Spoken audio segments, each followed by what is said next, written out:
Hi, I'm a cubing dad, and for the past few years, I've been going to cubing comps with my two daughters. And one thing I hear from parents all the time is this: that's amazing, I could never do that. I get it, it looks complicated, it feels like their world, not ours. But it doesn't have to be that way, because sometimes it's not really about the cube, it's about those little moments sitting next to them at the table, trying something they love, and actually being a part of it with them. Learning just a little bit can turn this from something you watch into something you share. So in this video, I'm going to show you a simplified version of the Roux method, one that keeps things simple. You'll only need two short algorithms and the rest is intuitive. No pressure to be fast, just enough to sit down and solve together and be a part of what they love. Let's get started.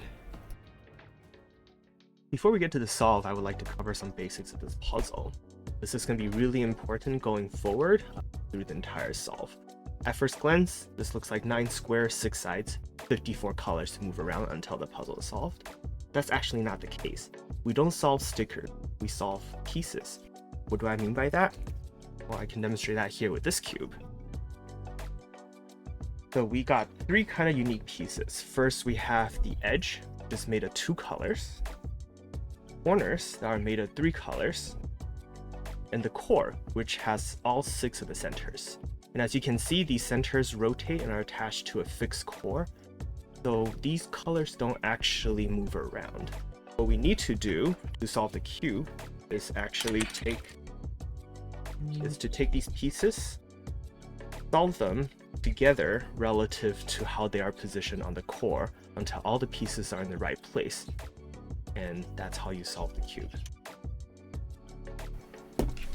The first step, we would be solving the cube in zones, or what Roux solver called blocks. That is a 2x3 rectangle you see here. And because what we said earlier in the fundamentals, we're solving pieces, not stickers. When these are solved, all the edges would line up corresponding to the correct color they are. Okay, and to get started, we need to know a little bit about color scheme. And that is the color red, white, and blue. This is the only time you'll need to remember anything for colors, and I chose it because this is the most common color used on flags around the world. And to remember that, we'll be holding the cube like this, so the red facing you, blue to the left. If we look at the corner of our first block that we want to get started on, red is on the front, and if we go clockwise around, it makes the order of red, white, and blue. Okay, red, white, and blue, so remember that. For the first block, we will be starting with the center. We'll be extending that into a 1x2 rectangle, and then we'll extend the rectangle into a square, and then finally into a 2x3 block. So the first things first, we'll be looking for that blue center. So look around your cube. There's only 6 places centers can be, so look at the center of those cubes. Find the blue and put it on the left side. And now, with the cube facing you, this is going to become a very important spot. This is called the loading spot. This is where this is going to act kind of like a waiting room area. We'll be putting the piece that we want to work on here always for the next couple of steps. So we're extending from the 1 to the 1x2, which means we're looking for the blue-white edge. So let's look around the cube. So remember, it could be anywhere on these edges. So there's 12 places it could be. So sometimes it could be in the back. Let's see. Yeah, so right there in the back. And we want to find a way to move it to our waiting room or our loading spot. So if it's back here, we can go like this and move it into here. If it's on the side or something, we can move it to the top or the bottom. And then you can move the middle down. Once it's in the loading spot, we're going to load it in or pair it up. So remember we said edge pieces always only have 2 colors. So there's actually only 2 ways this piece can be here. So this is one of the 2 ways where blue is facing you. The other way is with the white facing you. So with the first way, when blue is facing you, to load it into our block, it's just a simple move on the bottom here. And if it's the other way around, we can't pair it up like that. Instead, we're going to actually rotate the front so we can see that that's paired up, and then we're going to bring it down like this. So there's our 1x2. Next, we'll be looking for, remember our color scheme, our red, white, and blue. We'll be looking for the red-blue edge here. We're going to extend this out here. We're going to make this pair. So let's start with finding our blue and red edge. Okay, so it's right here. So the way to put this one into a loading spot, we can just do this. Sometimes it could be in the back, or back here. We can put it up to the middle, bring it into our first spot. Next, we want to be finding this corner. So you see that this slight bit of a problem. It's stuck right next to our solved 1x2 here. So I can't simply bring this out to the top right. That's going to mess up our solved pieces. So this is how we get out trap pieces. So when we're moving this, recognize how we're moving this entire face of blocks, right?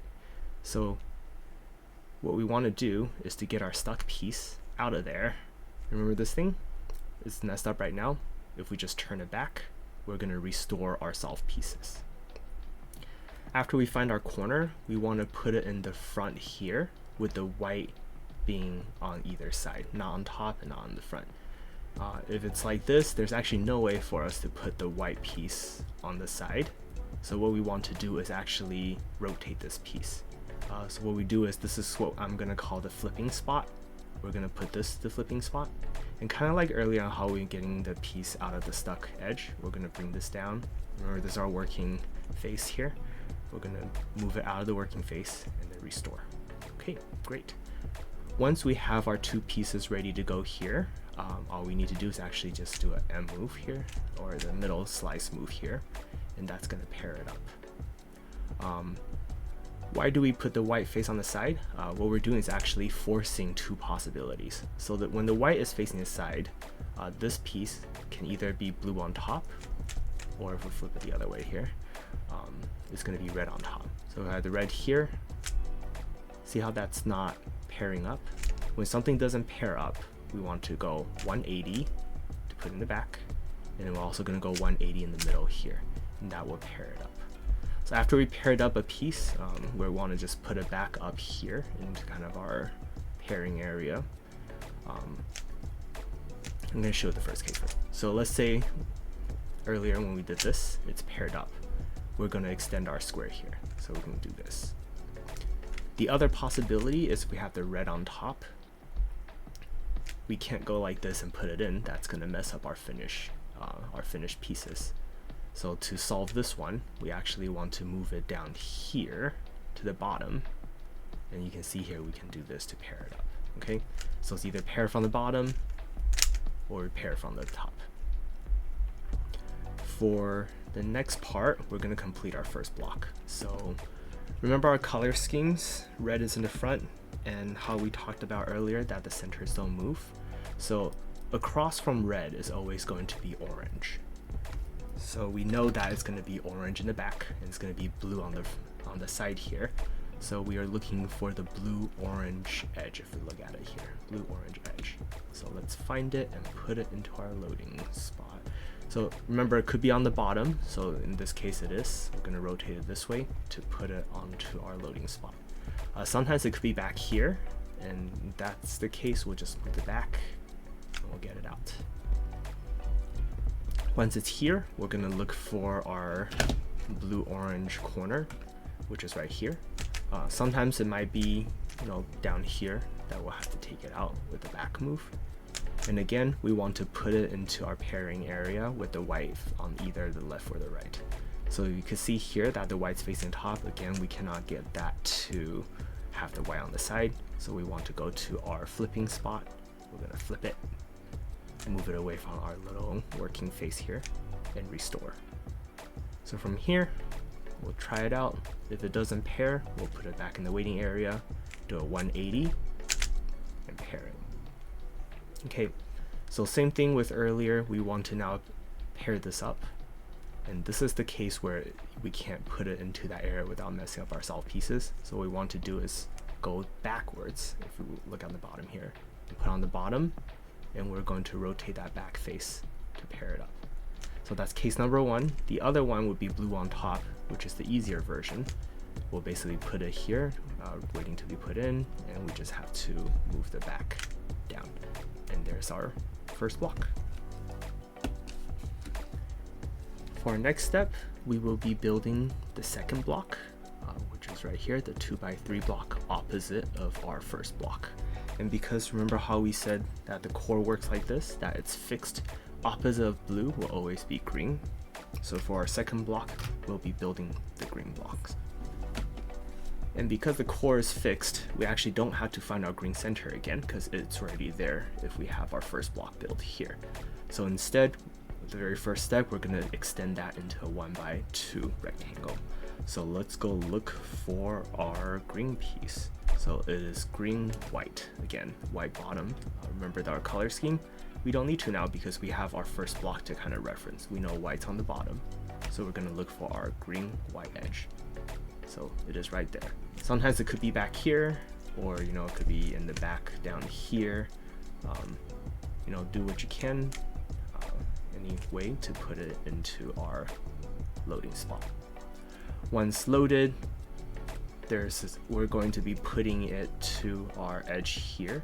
Obviously, we cannot do what we did for the first block because that will mess up our first block here. You see, we actually want to be holding our first block like this with my thumb in the front and your 2 fingers in the back. That way, no matter how we move the rest of the cube right now, as long as I'm using this part to hold on to the block, I'm never going to break my first block. Okay, so that's a little tip there. So what we want to do is, if it's on the side, we want to get it to the top, then we can rotate it into the middle to put into our loading area. Okay, so again, if it's on the side, get it to the top layer, bring it to this middle slice here, and then we'll put it down to our loading spot. Once there, we'll put it up here, and we can move the top to pair it up and bring it down. Again, like I said, there's 2 ways that this could be down here. If it's the white, this would be the way to pair it up. If we have the green here, you see how that doesn't pair up? We're going to do the same thing as we did with our edges before. We're going to do 180, and from there, we can bring it in, and it would pair up, and we'll bring it down to our 1x2 square rectangle here. Next, we'll be extending it to the front, and we can use this as a reference, our first block as reference. It's going to be green, red. So if we look at this, we're going to be looking for the green, red edge, and we'll be putting that into this area, into our loading spot. So I see it in the back over here. So I will be doing this middle move to bring it to our loading spot. We want to extend the square, so we're going to look for the red, green, white corner now. We'll look around, and remember, if our corner is kind of stuck down here, we have to get it to be unstuck. And remember, we're going to move that slice up, and remember, this is our working area where we don't want to mess up our solved pieces. We'll move it up away from our working pieces and then restore. So now it's out here. So once we find the corner, we want to bring it to the front, again with the white facing the left or the right. So in this case, it's on top, we're not going to be able to. We're going to put it to our flipping spot. Again, same thing as our working place. We're going to put it here and then restore our working pieces. Once it's here, we're going to see if it will pair up. If it does not, we're going to put our edge back down here. We will go 180 on the top to put that corner on the other end, and we'll do 180 in the middle to pair that up. Once that's done, we're going to put it over here. So we can't put this down like this. That will break our solved 1x2. So instead, we're going to bring the spot up to it. So that's one way to pair the first edge. So we're going to bring this spot that we wanted to go into, rotate it, put it in. The second way this could be in here is like this. And obviously we cannot just go down like this, because if we look on this side, we just broke our first block. I had to actually let go. So instead of being able to do this, what we're going to do is going to move this working face where we want to rotate this to the top by taking the entire chunk here of 2 layers like this. So now we can freely put this in, and then we can restore it. And there's our second 2x2 square. All right, we will be extending our second block opposite of red is orange, and we're looking for the orange green edge piece here. So let's go find it. There's not a lot of spots left now, right? Because we have this solved, we have these solved. So it could only be on the top, the back here, or it could be on the bottom. So let's look around. So it looks like it's on the bottom. I'm going to go ahead and put it into our loading spot. Again, sometimes this might be stuck back here. What we want to do is that little unstuck move. We'll move it to the top. Remember, this is our working area, so either put it in the back here or we put it in the front, and then we'll restore our working pieces. Then we can put it into our loading spot. Lastly, we got the white, green, and orange corner. Again, not a lot of space to look for. It could only be here or the top. So I see it right here. If you need to flip it, we're going to put it to our pairing area with the white facing the left or the right. And again, if it's kind of facing like this, we can, if it's on top, there's no way for us to put it on the side. So let's go ahead and do the flipping thing here. Okay, so we want to have the white left or right of us. And let's see if this pairs up. If it does not, 180 degree, middle 180 degree to pair it up. So same thing here. We can't do it like the first block and put it in like this because that would break our first block. So see how this rotates? Remember that working face. We're gonna actually bring it to the top here. So I'm gonna bring the whole chunk up here. That way we can pair this and then we restore. There's our second block. So that's the first case that could happen. The other would be that if it's like this and this is the way to put it in, obviously we can't do that because that is breaking up our second block here. So instead we're gonna have this back here ready to go in. We're gonna bring the spot to it. So we're gonna bring the spot it needs to be in, and we'll rotate the top to put that together and back down. And there's your first and second block. We are halfway there to solving the cube. For the third step, we will be solving the corners. And this is the only step in this entire solve where you have to memorize what's called an algorithm, or a sequence of move that changes specific pieces on our puzzle without messing anything else up.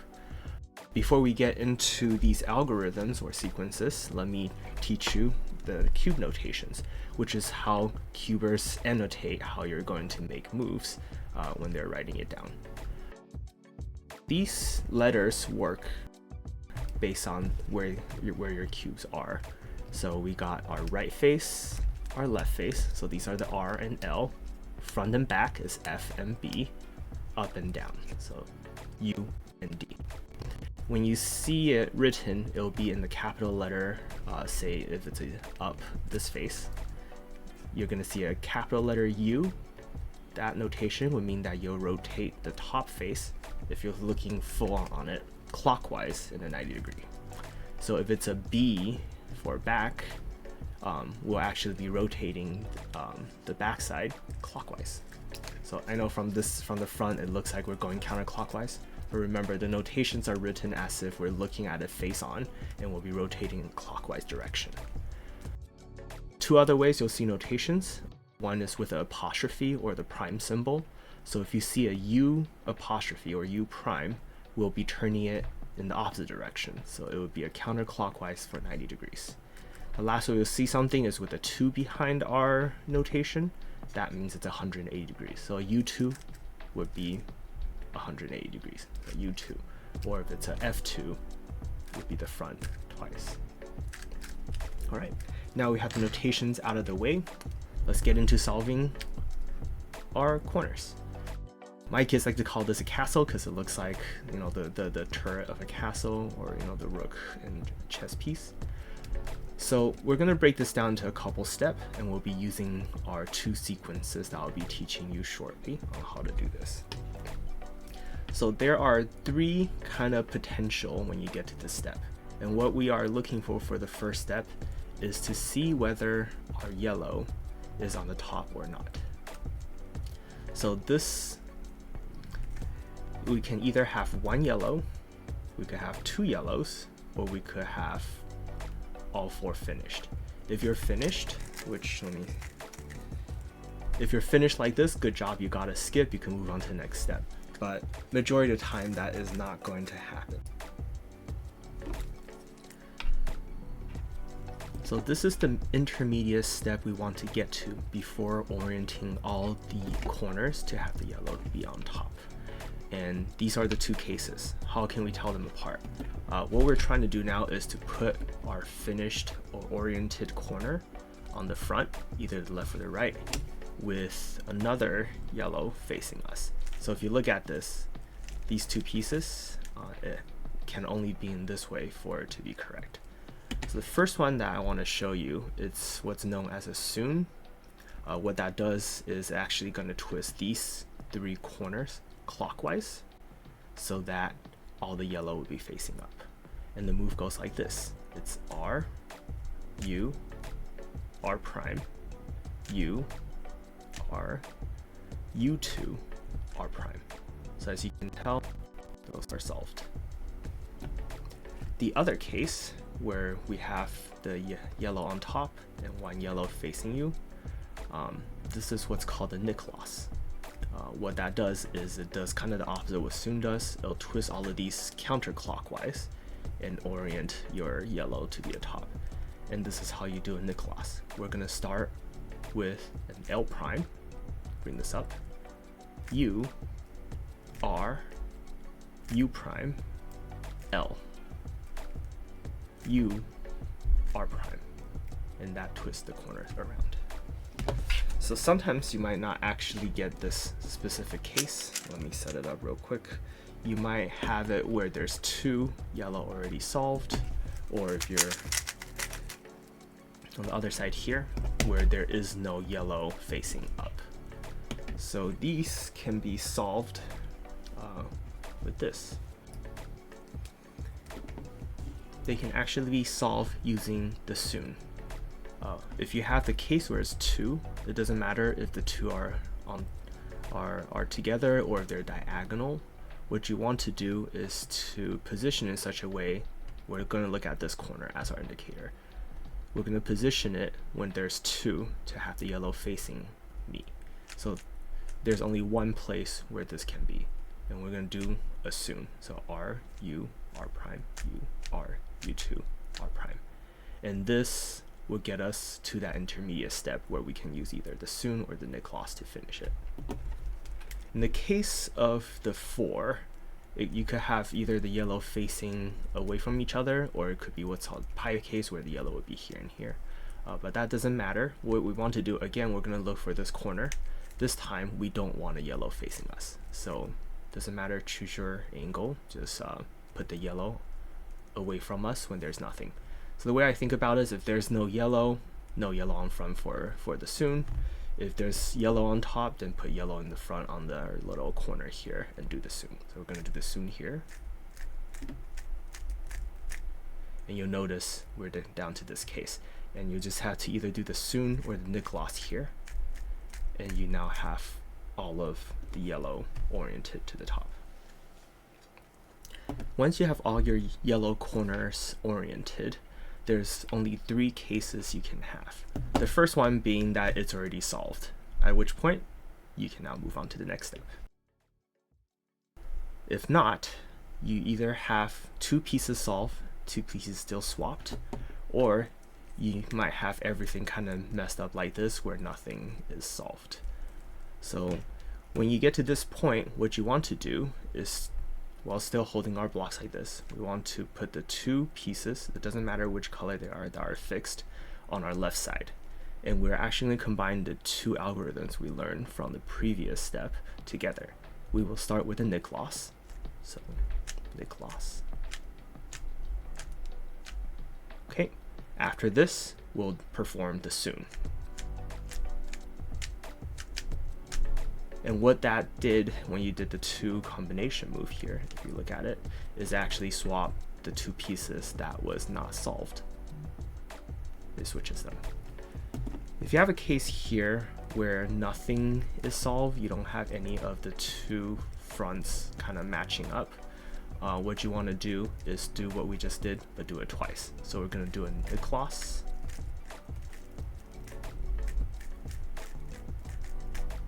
And then when this is done, you'll notice that we now have 2 solved. We're going to put that on our left here and then perform the same thing again.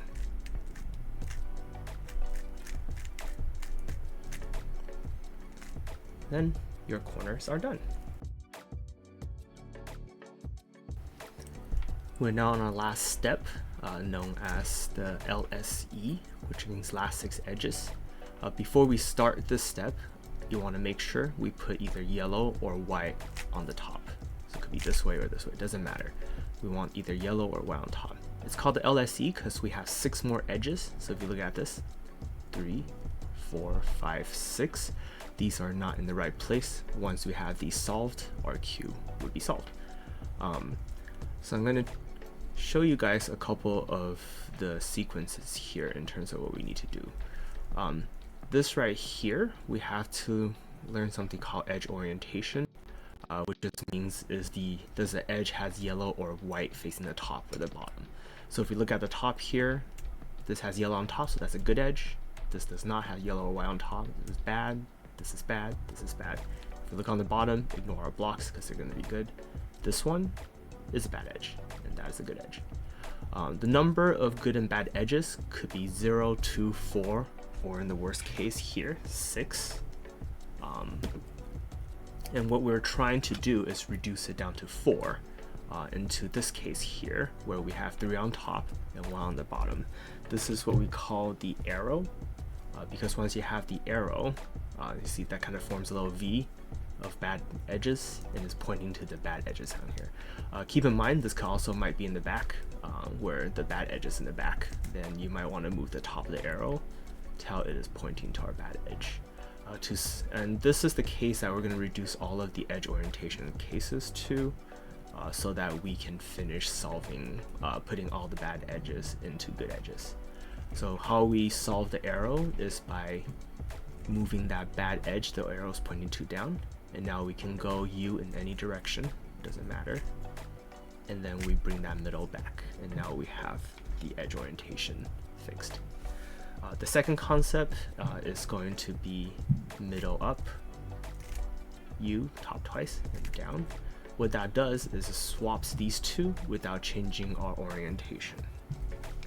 And lastly, we're going to do a middle, U in any direction, and we're going to not bring the middle back but go one more time. What this move does is it changes the number of edges that are good or bad. So if you look at this, we have 4, now we have 2, right, back to 4. So if you have the worst case here like 6, it actually doesn't matter where you do that move. We're going to bring the middle, U in direction. See how now this is reducing it to 2. It looks like it's just moving in the same way. So if that doesn't work, we'll just move the top in a direction. We'll change the number of bad edges. So now I have 1, 2, 3, 4, and you can see that that's the arrow. We can go ahead and solve that. If you somehow get to this case where we have 4 but we don't have an arrow, very simple, just go ahead and swap that front one with the middle U2, restore middle. Now you're gonna put that one on the bottom, and we can go ahead and get to our arrow case, point it to the bad, move the bad one up, U in any direction, and you are done. So this might take you a little while doing the middle move. Sorry, just be careful where you're doing that so you're not messing up your first and second block. I'm gonna hold that again here. So you might have a 2 case, and back to 2, then let's do it from another angle. So now I'm at a 4, I'm gonna swap it, make our arrow, fix. Okay, next, remember our left and right colors. We're going to fix the top piece of those. So we got blue, which I see on the bottom, and I see green. Sometimes they might both be on top, then you just want to move the middle down to get them on 2 different layers, one on top, one on bottom. After that, we'll put them opposite of each other, and we'll actually do a swapping alg. So the swapping trigger here, what that does is we're going to swap these two, putting these two opposite of each other. When that's done, we're going to put those 2 on the bottom, and we'll move the top so that the opposite color are with each other, because we're going to do that middle twice, which is going to flip this all the way around. And what that's going to do we're going to solve our left and the right.